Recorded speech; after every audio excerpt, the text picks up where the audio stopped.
हिंदुस्थानच्या सार्वभौमत्वावर दहशतवाद्यांनी जम्मू काश्मीरमधील हिंदू पर्यटकावर अमानुषपणे गोळीबार करून घाला घालून निर्घृणपणे हत्या केल्याच्या निषेधार्थ वाई शहरात सर्वपक्षीय सर्वधर्मीयांनी शनिवार दिनांक 27 रोजी वाई शहरात मूक मोर्चा काढून मृत्युमुखी पडलेल्यांना श्रद्धांजली वाहिली। सन 2014 पासून भारतावर गेल्या 11 वर्षात पाकिस्तानने एकूण 27 हल्ले केले। संपूर्ण जगातील देशांपैकी प्रचंड दारुगोळा व युद्धसामुग्री आपल्या देशात असताना ती काय पूजाला ठेवली आहे का, अशी संतापाची भावना भारतीयात निर्माण झाली आहे। संपूर्ण देशालाच नव्हे तर संपूर्ण जगाला हादरवणारी ही घटना विचार करण्यापलीकडील असून अभी नहीं तो कभी नहीं। मोदीजी आता असे प्रत्युत्तर द्या की हिंदुस्थानची ताकद काय आहे ते पाकिस्तानला दाखवून द्या। आता सहनशीलतेचा अंत झाला आहे। या हल्ल्यामुळे तसेच हिंदूंना लक्ष्य केल्यामुळे देशभरात संतापाची लाट निर्माण झाली आहे। या पार्श्वभूमीवर झालेल्या दहशतवादी हल्ल्याच्या निषेधार्थ वई येथील किसनविरी चौकात प्राण गमावलेल्या निष्पाप नागरिकांना जड अंतःकरणाने श्रद्धांजली वाहण्यात आली। यावेळी विविध सामाजिक संघटना, आजी माजी नगरसेवक, राजकीय संघटना, शिवप्रतिष्ठान, सर्व धर्मीय बांधव उपस्थित होते। महागणपती मंदिरापासून ते किसनविरी चौकापर्यंत शांततेत मूक मोर्चा पोहोचला। या प्रसंगी पोलीस प्रशासनाचे पोलीस निरीक्षक जितेंद्र शहाणे यांच्या नेतृत्वात वाहतूक व्यवस्था व चोख बंदोबस्त ठेवला होता। या प्रसंगी अनेकांनी आपल्या भावना व्यक्त करीत श्रद्धांजली वाहिली।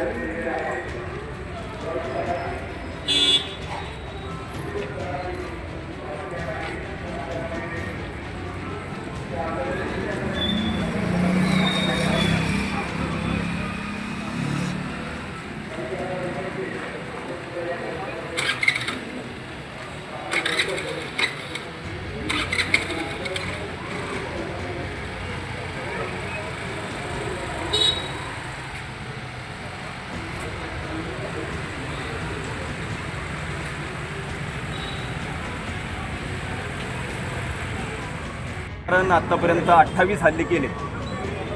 या 28 हल्ल्यापाठीमागं भारताच्या सगळ्या जनतेला माहिती आहे की पाकिस्तानचाच हात आहे। दरम्यान या सरकारच्या कालावधीत हजारो कोटी रुपयांची युद्धसामुग्री खरेदी केली आहे। ती फक्त गंज लावून घेण्यासाठी आहे का पाकिस्तानला धडा शिकवण्यासाठी? मन की बात होणार नाही, आता गन की बात होईल। जरी पाकिस्तानातील अतिरेकी असले, त्यांनी हल्ला केला असेल, पण त्यांनी वारंवार आपल्यावर अतिरेकी हल्ला केला असेल तरी त्यांना सांभाळणारे, त्यांना सहकार्य करणारे, त्यांना इथल्या वाटा दाखवणारे दुर्दैवाने या देशातीलच नागरिक आहेत।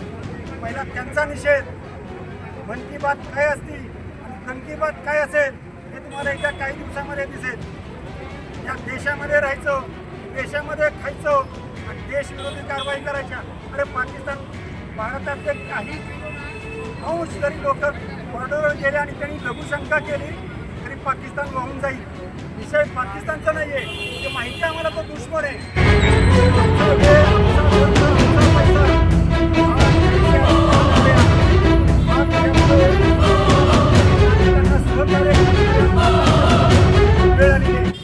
लक्षात घ्या, ही वेळ करून दिलेली आहे।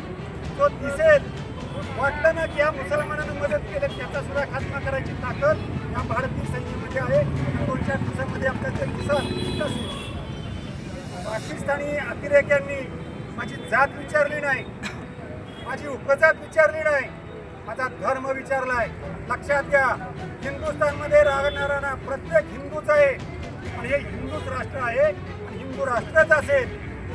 त्यामुळे ही जात पात धर्म विषय संपलेला आहे। भारतीय आहोत, हिंदू राष्ट्रामध्ये राहतो आणि तोच धर्म आमच्या सगळ्यांचा असेल हे आता सगळ्यांनी ध्यानात घेण्याची वेळ आहे। काल गुरुवारी वाई तालुक्यातील एका तरुणाच्या मोबाईलवर स्टेटस पाकिस्तान जिंदाबाद आणि एका अतिरेक्याचं फोटो असलेलं स्टेटस होतं। त्या संदर्भात वाई पोलीस स्टेशननं कारवाई नक्कीच केली आहे। मात्र वाईसारख्या पेन्शनरांच्या शहरात, शांततामय असणाऱ्या शहरात जर अशी परिस्थिती असेल तर संपूर्ण भारताची परिस्थिती काय असेल? लक्ष देऊ नका। अशा गोष्टीकडे ह्या होत राहतात. त्या कांबळे नावाच्या त्या मुलानं केलेलं आहे आणि त्याने जे सांगितलेलं आहे तुम्हाला अमुक अमुक व्यक्तीने केलं आहे त्याचा छडा त्याचा पाठपुरावा आपले सक्षम पोलीस स्टेशन करत आहे.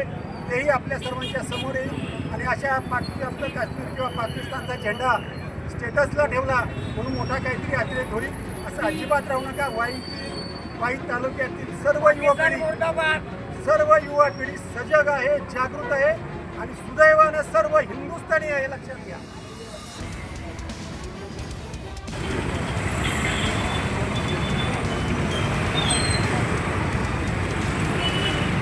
3 दिवसापूर्वी काश्मीरमध्ये झालेल्या हल्ल्याच्या अनुषंगानं आज वाई शहर, तालुका आणि सातारा जिल्ह्यात प्रखर प्रतिक्रिया लोकांच्यातून उमटत आहेत.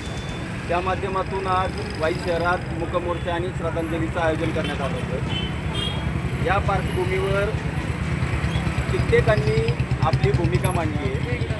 एक शिवप्रतिष्ठान हिंदुस्थान म्हणून फक्त सजग मावळे आणि देशासाठी बलिदान देणारे मावळे म्हणून निर्माण करणारी जी संस्था, संघटना किंवा तरुणांच्यात जीवनशैली बदलणारं एक नेतृत्व म्हणून त्या संदर्भात तुम्ही या हल्ल्याबाबत तुमचं मत काय सांगाल? श्री संभाजीराव भेडेंनी सांगितल्याप्रमाणे आम्ही प्रत्येकाला निवेदन दिलेलं जे जिल्हाधिकारी आहेत महाराष्ट्रात जेवढे कार्यालय आहेत त्यांना आम्ही निवेदन दिले. पण देव देश धर्मरक्षण करणं हे प्रत्येक हिंदूंची जबाबदारी.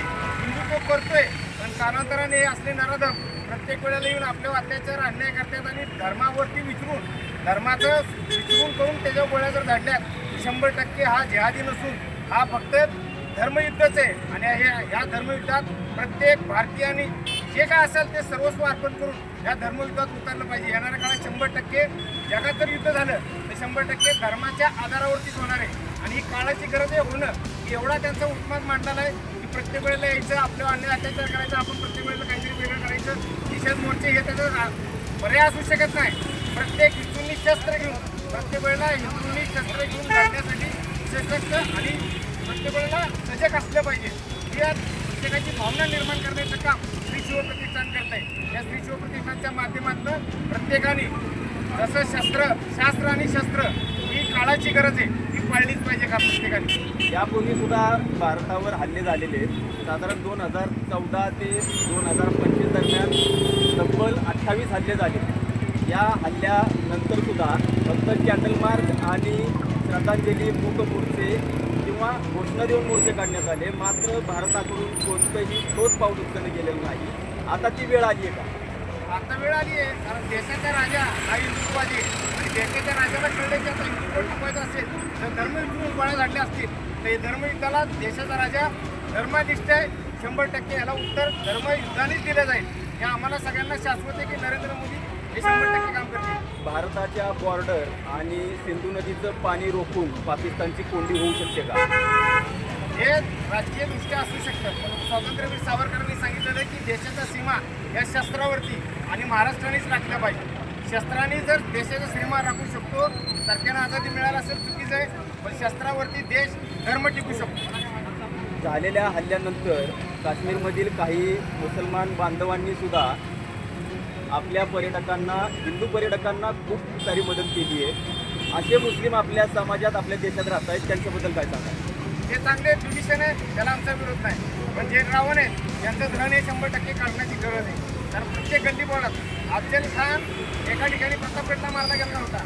प्रत्येक घरात जो अफजल खान जन्माला येते मनाच्या झालेल्या मशिदी त्याचं मंदिरात रूपांतर करण्याचं काम ते शिवप्रतिष्ठान करत आहे. येणाऱ्या काळात ते 100% होईल. ट्युडिशन असेल तो आमचा आहे. पण जो रावण आहे त्याचं धन हे 100% श्री शिवप्रतिष्ठान, आपला सैनिक, देशाचे पंतप्रधान, गृहमंत्री 100% करते. आता नक्कीच भारत प्रत्युत्तर देईल, प्रति हल्लासुद्धा करेल.